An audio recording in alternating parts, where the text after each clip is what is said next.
Bon, eh bien bonjour à tous. Alors, maintenant qu'on a balayé un petit peu les sujets de fond, l'introduction on va dire, on va commencer à rentrer directement dans le vif du sujet. Doit-on jouer plutôt à solo ou Miners Wars? Donc là, dans cette vidéo, on va voir un petit peu la différence entre les deux, comment fonctionne Miners Wars. Voilà. Donc pour commencer, le solo en fait, c'est un petit peu la référence. Vous pourrez voir dans votre classement de ferme, vous pourrez voir un petit peu les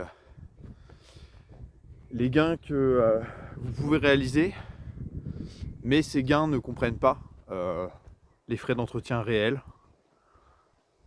Ça limite sur ce qui concerne vraiment les frais d'entretien réels, sans compter les réductions qui sont mathématiquement correctes. Ça, c'est des concepts, je reviendrai dessus dans une vidéo dédiée.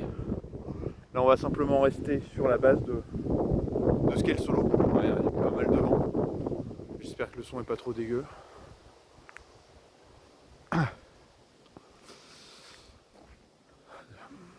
Mais voilà, bon. Disons que le solo, c'est la référence. C'est du gain qu'on connaît à l'avance, dans le sens où, en fonction de la puissance de votre ferme, vous aurez un gain en satoshi journalier. Et ensuite, en fonction du cours de Bitcoin, des frais d'entretien, de votre efficacité énergétique de votre ferme, eh bien, vous avez un rendement net. Bon, généralement, pour une ferme moyenne, aux alentours de 25 watts par TRH, on considère qu'on est à peu près sur le revenu qu'on génère, on est à peu près à 70% de frais d'entretien. Donc en gros, généralement, c'est une approximation, hein, ça dépend de chaque cas et des cours, etc. Mais bon, voilà, pour avoir une approximation à la louche, vous pouvez partir sur 30% de bénéfices nets. Donc, dans Miners Wars, c'est complètement différent. Ah oui, si une dernière chose avant de passer à Miners Wars, c'est que sur le rendement en solo que vous générez, vous ne pouvez pas dépasser en fait le rendement théorique attendu.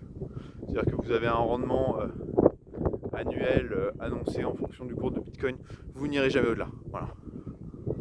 Après, c'est simplement, ça dépend du cours du Bitcoin. Évidemment, les rendements théoriques deviennent plus élevés à partir du moment où le cours du Bitcoin est théoriquement plus élevé. Mais voilà. Mais au moment où vous l'achetez, si ça se maintient à ça, vous ne dépassez pas. C'est voilà, c'est mécanique. C'est mécanique les rendements en solo. Donc là maintenant, je passe à Miners Wars. Donc là, Miners Wars, c'est complètement différent. Vous avez deux types de revenus. Vous avez d'une part le revenu en Satoshi. Donc le revenu Satoshi, c'est dès que votre clan gagne un bloc, eh bien vous gagnez une fraction en fonction de votre puissance dans le clan. Donc par exemple, si vous représentez 10% de la puissance totale du clan, vous gagnerez, et que personne n'a utilisé de sort, vous gagnerez à hauteur en fait de votre score sur le bloc gagné. Donc évidemment, ceux qui font de la magie et qui utilisent beaucoup de puissance, ils prennent la majorité sur le bloc. Ah, quoique même pas, je dis une bêtise là en fait. Je dis de grosses bêtises. Parce que... Ah, je sais plus exactement. Mais... Si, non... Ah. En fait, je suis dans un clan qui n'utilise pas la magie, si vous voulez. Donc c'est pour ça. Et je le savais avant, mais... On n'utilise plus du tout la magie et j'ai oublié un petit peu les règles de calcul. Bon, je vais... Ouais. Ouais, je reviendrai sur la magie un petit peu plus tard. Donc la magie, c'est les sorts, les boosts, hein, vous pouvez les utiliser pour booster votre score temporairement sur la bataille d'un bloc. Mais voilà, donc Miners Wars, je vais quand même reprendre depuis le début rapidement pour ceux qui ne connaissent pas du tout Miners Wars, si vous avez fait que du solo. Donc Miners Wars, c'est un principe où vous rejoignez un clan. Donc il y a des clans plus grands, plus petits. Bon, si vous avez un clan très très grand, vous aurez certes beaucoup de blocs, mais en fait votre puissance représentera une toute petite fraction du clan. et donc vous gagnerez quasiment rien par bloc, mais vous gagnerez plus de blocs. Et quand vous êtes sur un petit clan, bah, vous gagnez très peu de blocs, voire pas du tout à certaines semaines. Mais en revanche, quand vous gagnez un bloc, eh bien, vous avez un pourcentage de puissance relatif au clan qui est beaucoup plus important, et donc vous gagnez aussi beaucoup plus par bloc. Donc ça, c'est en fonction de chacun de sa situation. Et j'ai l'impression, moi, des quelques clans où j'ai été, que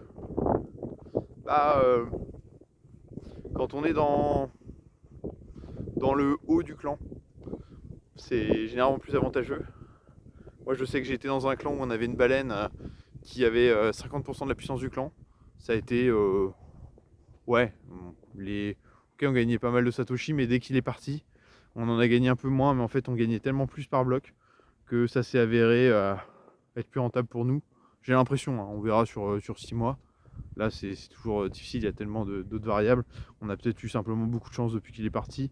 Mais bon, ça reste quelque chose. Je referai d'autres vidéos sur les clans, la puissance, parce que en fait, le jeu évolue. Là, il y a eu, depuis quelques cycles, il y a eu les principes de ligue là, qui sont sortis, et donc il y a tout un tas de nouvelles règles, entre guillemets, sous-jacentes. Bon, mathématiquement, on voit un petit peu la distribution, mais bon, le jeu quand même évolue en permanence, donc c'est parfois assez difficile de s'y retrouver sur comment s'optimiser au mieux.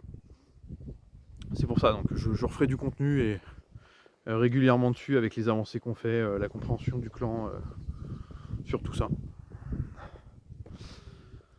Mais donc pour revenir à Miners Wars, donc ouais, les Satoshi et les blocs personnels. Et en fait voilà, bon j'ai beaucoup divagué pour en arriver là, mais là on va rentrer dans le plus important en fait. C'est que quand vous êtes dans Miners Wars, les gains Satoshi hebdomadaires que vous avez là, c'est la minorité en gros de votre gain. Vous allez avoir sur du long terme beaucoup plus de gains avec les récompenses des blocs personnels. Voilà. Dès que vous êtes le gagnant d'un bloc personnel, en fait, vous gagnez des tokens Go Mining. Et en fait, ces tokens vont vous rapporter beaucoup plus que vos gains hebdomadaires.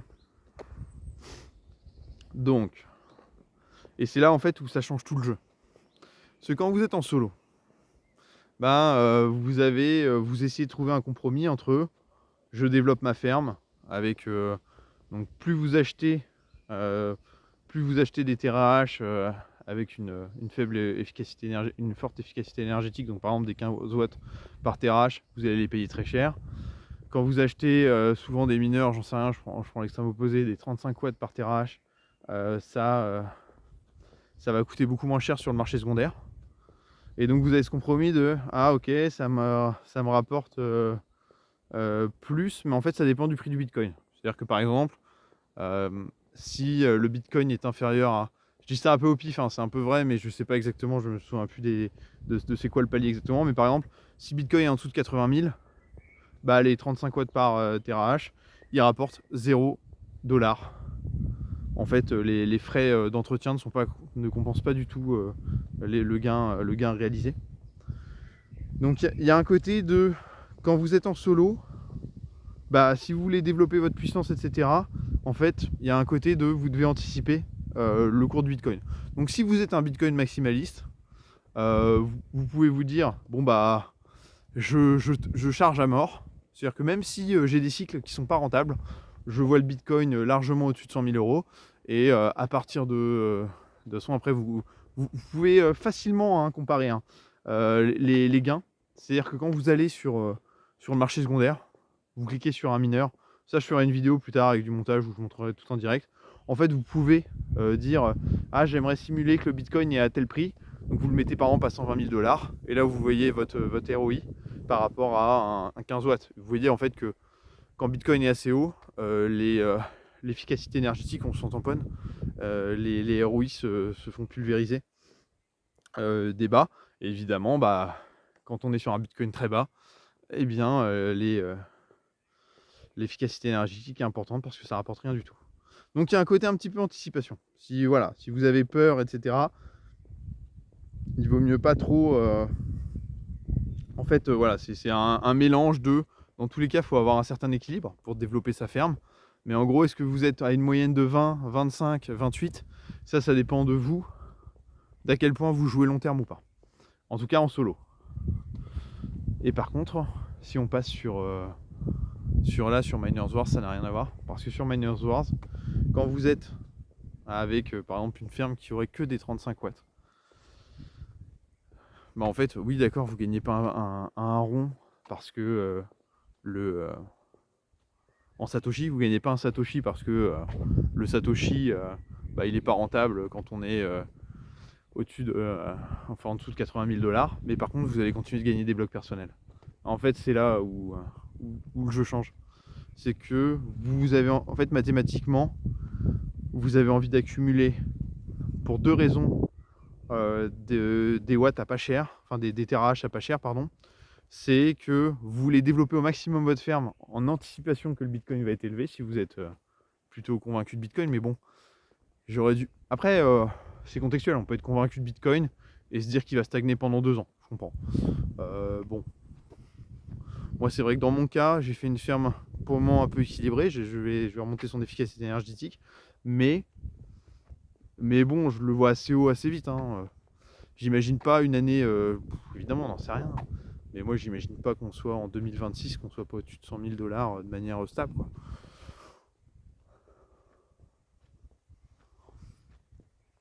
Bon, voilà. Mais tout ça pour dire que même si vous gagnez pas un seul Satoshi, je vous l'ai dit au début, la majorité que vous gagnerez dans Miners Wars à long terme avec une bonne ferme, c'est les blocs personnels. Et donc là, pour le coup, vos mineurs, ils vont vous rapporter des blocs personnels. Et donc, plus vous avez de puissance, plus vous avez de chances de toucher des blocs personnels.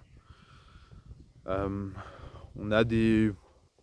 Il y a des stats, hein. Bon après c'est confidentiel du clan, je verrai un petit peu pour vous donner des ordres de grandeur. Mais voilà. C'est là où dans Miners Wars en fait, ouais, vous avez envie en fait d'avoir la ferme la plus grosse possible.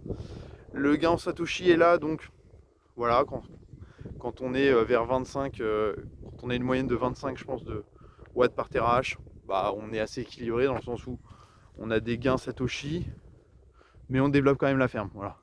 Je pense qu'en tout cas, aux alentours de 25, ça se défend. Aux alentours de 28, je pense que on est sur de l'opti, hein, parce que de toute façon, il faut être à un mineur, on peut pas améliorer sa puissance s'il est pas au moins à 28 watts par TH. Voilà. Aux mineurs 35 watts, bah, c'est très bien de les avoir et de les conserver. Juste vous les achetez à pas cher et vous les gardez en fait. Juste vous les développez pas. Et donc c'est pour ça, mais être proche de 28 et au-delà, c'est pas du tout déconnant. Alors évidemment, je pense que mentalement, c'est assez difficile quand on stagne pendant pas mal de mois vers 80 000 ou en dessous, parce qu'en fait on se dit ah bah on bouge quasiment pas, mais en fait pas tant que ça, parce qu'en fait les blocs tombent. Et donc même si on se dit ah Bitcoin est bas, normalement on continue d'avoir des gains, et puis quand Bitcoin monte, on éclate tout le monde avec son ROI beaucoup plus important. Donc mathématiquement, c'est la meilleure stratégie. Moi, j'ai découvert un peu tard. Malheureusement, c'est pour ça aussi. J'avais mis de l'argent bêtement, sans avoir encore comprendre tout de Go Mining. Je m'étais juste fié au ROI de base. J'avais pas encore une vision claire de comment ça marche, comment ça évolue à long terme, de bien regarder les ROI en fonction du Bitcoin, ce que ça changeait. C'est vrai que si je recommençais aujourd'hui toute ma ferme, alors j'ai essayé de vendre certains de mes mineurs. En fait le problème là c'est que le marché secondaire, les prix sont vachement chers en ce moment sur le marché secondaire. Donc j'ai un peu de mal à vendre mes mineurs. Il faudrait les brader trop fort, ce que j'ai pas envie de faire. Donc tant pis. C'est juste que maintenant, dans mes nouveaux investissements, bah, j'améliore que des mineurs 28 watts et sur le marché secondaire, j'achèterai quelques 35 watts quand il y aura des. Voilà, quand j'aurai des liquidités et qu'il y aura des très bonnes affaires. Mais en gros, il y a. Ouais. En tout cas, pour Snowball, je pense que c'est la meilleure solution. Donc, là, on a parlé un petit peu de tout ça. Maintenant, ça donne quoi en réalité? Bon, bah, moi, pour vous donner des exemples de rentabilité, hein, voilà, hein, moi, par exemple, je suis sur Miners Wars depuis le mois de mai. Depuis le mois de janvier, pardon. Et en fait j'ai gagné qu'un seul bloc. Alors que ma puissance de ferme est quand même elle est supérieure à 1000 TH, donc elle est pas mal. En tout cas relativement par rapport à mon clan c'est pas mal du tout. Et en fait je touche pas les blocs, je suis le seul. Par rapport à ma puissance, tout le monde trouve ça normal. Mais en fait j'ai l'impression que mathématiquement tout est bien réglé. Et que c'est juste que je vais toucher un gros multiplicateur. Mais bon, faut être patient. Donc, de toute façon je referai des vidéos justement pour le suivi de tout ça. Mais normalement il y a... Voilà, c'est ça aussi le problème de... Moi après j'ai l'habitude, je suis plutôt investisseur boursier à la base. Donc attendre un certain temps avant de voir un retour sur investissement, ça me choque pas du tout. Et que Miners Wars soit plus volatile mais qu'on fasse plus de croissance avec, bah pour moi c'est un peu l'esprit bourse au final. Donc je m'y retrouve complètement par rapport à du solo où vous avez votre rendement un peu garanti, vous allez avancer tranquillement. Si vous ne supportez surtout pas de stagner ou de pas avoir vos gains, ou de dire ah là je suis de la moins-value, etc. Faut pas hésiter à aller en solo clairement. Mais si vous avez plutôt le temps, vous êtes long terme, vous avez plutôt l'esprit investisseur boursier, bon bah là Miners Wars, il n'y a pas à hésiter. Clairement pas.